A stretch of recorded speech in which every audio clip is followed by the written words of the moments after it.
Welcome back, Elisabeth. What is the significance of the strikes on the UAE? Well, thank you, Philip, for inviting me back on your show. The significance of these strikes is that they represent the regional overspill of the Yemen conflict that everyone had been dreading. Now, as you said in your introduction, the Houthis have already been launching ballistic missiles and armed drones outside their borders, but just over that northern border into Saudi Arabia. The reach of these missiles, over 1,000 kilometers, well over, right the way to the United Arab Emirates, not even a direct neighbor of Yemen. That's extremely worrying. And I think that it represents a whole new pattern of escalation in the war, which, frankly, international powers are now rushing to try to tamp down again. Now, what prompted the launch of these attacks? Yes, why would they do this now? We're 7 years into this war in Yemen. I think there are two reasons. The first is the immediate trigger, which is that the United Arab Emirates have been backing forces on the ground in Yemen, which have played a vital role in pushing back the Houthis, these are the Iran-backed rebels, from some of the new areas that they had started to take in Yemen's southeast, and looked very much like the Houthis were on a roll, that they were actually going to push further south and not just stay up in what was formerly northern Yemen. And so had the UAE-backed forces not come into the fray, then they might have got away with it. And so this is a message from the Houthis to the United Arab Emirates saying, you'd better butt out. If you don't butt out, then you could have worse to come. And then the second, I think it's also worth just saying that there could be a second message related to the overall Iran talks. These are the nuclear talks, because of course the Houthis work very closely with Iran, and in fact there were reports that the Houthi spokesman was actually visiting Tehran on the day of the attack. So it could be a way of saying, listen, you need to yield more in these nuclear talks, otherwise we could destabilize the region.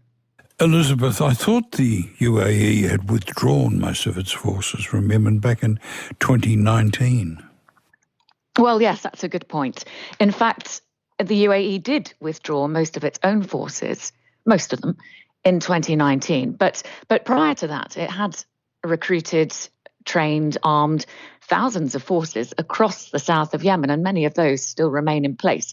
So it was the UAE-backed forces called the Giants Brigades who were instrumental in helping to retake these parts of southern Yemen from the Houthis. And these are resource-rich areas. They have oil, they have gas. So yeah, they're quite a point of controversy between the warring sides. And I should also mention that the UAE is still involved in Yemen politically as well. It backs and funds a political council, the Southern Transitional Council in the south of Yemen. And this is the group that ultimately wants a separate southern state, southern independence. Now, in response to these strikes, Biden is now considering redesignating the Houthis as an international terrorist organisation. I understand that Trump made that designation before he left office, but Biden had reversed it. Yes, that's right. Trump did designate the Houthis as a foreign terrorist organisation. And it is worth pointing out that after all those years in office, Trump only did this on the very last day that he was in power. So there wasn't that much for Biden to reverse. He reversed it, however, on humanitarian grounds, not because he didn't think the Houthis deserved the designation. There was a massive concern, and there still is, that designating the Houthis as a terrorist organisation is going to make it really difficult for commercial imports to get into Houthi territories, for aid organisations to keep operating there. And so to stave off further humanitarian disaster, it was decided to roll that back. And I don't think any of those reasons have gone away. So I'd be surprised if Biden took this decision to put it back on. But if he does reimpose, it will affect the civilians in Yemen because their access to aid will be so impacted. Yeah, that's right. That's right. And we already have a a massive humanitarian crisis there. The last thing they need is another obstacle to aid getting in. And I think about it, we've got about 80% of the population. So that's between 22 and 24 million people needing humanitarian assistance out of a population of 30 million. And around 16 million are actually going hungry. So anything. The head of the in. UN Food Agency says they're marching towards starvation.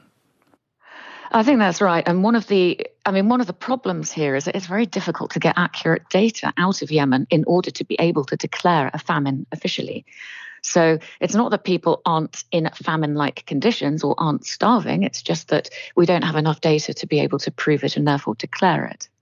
Now, in December, the World Food Programme said that it had been, quote, forced to cut aid to Yemen due to a lack of funds. Yes, isn't it amazing that just at the time when Yemen needs it most, that international organizations are having to cut their programs. And, the UN, in order just to keep Yemen afloat, not to help everybody, but just to keep it where it is, needs about $4 billion a year. And last year, the funding call fell short by about half. What that means is that, people are dying needlessly. It's a man-made crisis. Well, as you say, food is being weaponized by both sides. Yes, there's a Saudi-led embargo, a blockade on some of the Red Sea ports up in the Houthi-controlled areas. And, ostensibly that's to keep out a flow of weapons coming into the Houthis, possibly from Iran. But of course, it also then keeps out really essential goods, not all of them, but it makes it difficult for food to enter and especially difficult for fuel to enter. And fuel's important, not just so you can put it in your car, but because it runs water pumps. It helps the distribution of the aid that does get in. And then on the other side, we've got the Houthis who tax the imports, who hoard some of the aid, and then they give it to people in exchange for support. So, really, it's the population at large who are being clobbered by all sides here. That splendid outfit, the International Crisis Group, has just released a report looking at the economic aspects of the conflict. Tell us a bit more about what the ICC have found. So the International Crisis Group has actually focused very heavily on trying to get people now to address the economic situation in Yemen, because, in fact, that is one of the main drivers of the war at this point. We have a central bank that's split. So the Houthis have one central bank up in the north of Yemen, and the government-controlled territories run out of Aden in the south. They have their own central bank. And this has led to currency collapse, especially in the government-controlled areas, as they battle it out. And I think it's also worth pointing out that these blockades and this shortage of food, it's a problem of poor people. It's not really a problem for the leaders. Some food is getting in. There's just about enough food, but the prices are so high that you can only get it in this war economy if you've got enough money. So, leaders are profiting and they're not incentivized to end the war because of the war economy, and the people again are losing out. My guest is Dr. Elisabeth Kendall, whose passion is exploring how militant jihad groups use soft culture, would you believe, poetry, literature, song, and harness local grievances, not only to recruit, but equally crucially, to win toleration in the broader community. How long since you've been in Yemen, Elisabeth? Well, I haven't been able to get back since the COVID pandemic broke, not because of my own fear, if you like. It's just that I don't want to take the pandemic to areas in the deserts where I work, where they perhaps haven't haven't experienced it yet, and they're not vaccinated. So I'm dying to get back, but I need to wait till the vaccination program has taken off sufficiently. You have made a vast number of contacts in the region, haven't you? You've been able to talk to very significant figures across the spectrum. Yes, I have. And what's been particularly fascinating is that when I first started going out there regularly about a decade ago, that was the only way of communicating with many of these desert communities in the east of Yemen, these remote communities, was actually to be there. But subsequently, they've got internet over big mobile receivers, and they know just the places in the deserts where they can pick up a signal. And so I often get batches of WhatsApp messages pinging all at once when people reach that spot in their convoy. And so I have been able to keep in touch a little during the pandemic with these areas. This is Late Night Live on RN, and I'm talking to Elisabeth Kendall. Now, last October, the UN Human Rights Council voted to end the mandate of experts investigating war crimes in Yemen. Tell us about this, please. It seems extraordinary. Yes, it does seem extraordinary. It was quite shocking, actually. So it was in October 2021, October last year, that the United Nations Human Rights Council voted for the first time in its 15-year history to end an investigation into human rights abuses. And, this was in abuses in Yemen, and Saudi Arabia is now to investigate its own alleged war crimes, as are the Houthis. So this, of course, raises rather serious questions about what the point is of a Human Rights Council when so many of those sitting on it aren't concerned to investigate human rights. And it's perhaps just worth looking at how that vote went. It has 47. And as you point out, in the past, the independent investigators have said that, war crimes have been committed by all sides. Yes, it was non-partisan. It was completely independent. It called out war crimes committed by the Houthis and by the Saudi-led coalition. But there was heavy lobbying before this vote. Saudi Arabia itself doesn't have voting rights, but it did lobby heavily. And you could see some of the members who got together to vote against continuing this probe: Bahrain, Russia, China, Venezuela, Cuba, Pakistan. And those who voted to keep it going were countries like Britain, Germany, France, USA, and 7 abstained. So I think it's quite a blow to the credibility of the UN. Who is selling weapons to Saudi Arabia?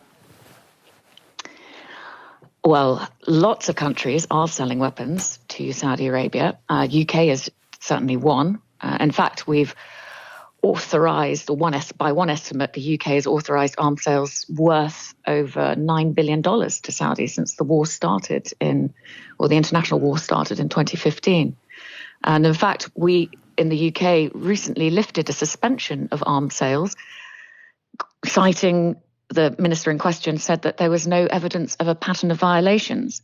And of course, that was sharply interrogated by human rights groups. Biden gets into office a year ago, pledging to help end the war. Has he made any progress, Elisabeth?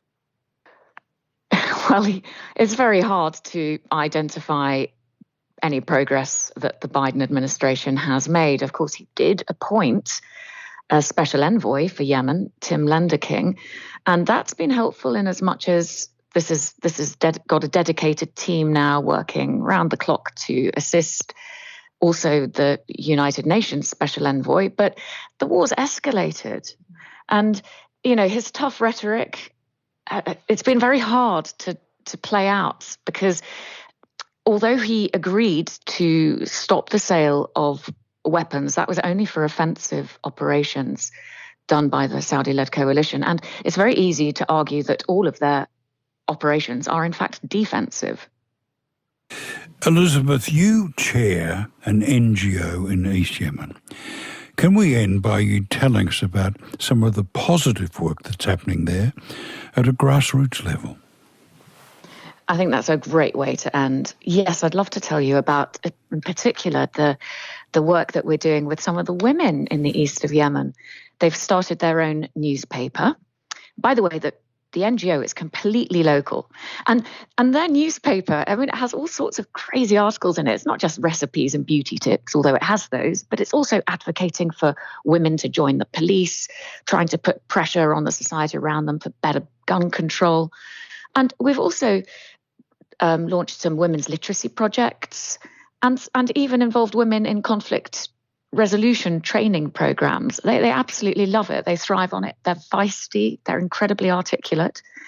And perhaps just one other little project that we've just done, which might surprise your listeners, is we've been teaching fishermen how to use GPS devices so that when they go out in their little boats, they can actually locate where the shoals of fish are a bit better and therefore compete with the big trawlers who are stealing all their catch. So these have been some really fun, grassroots and really useful programs on the ground.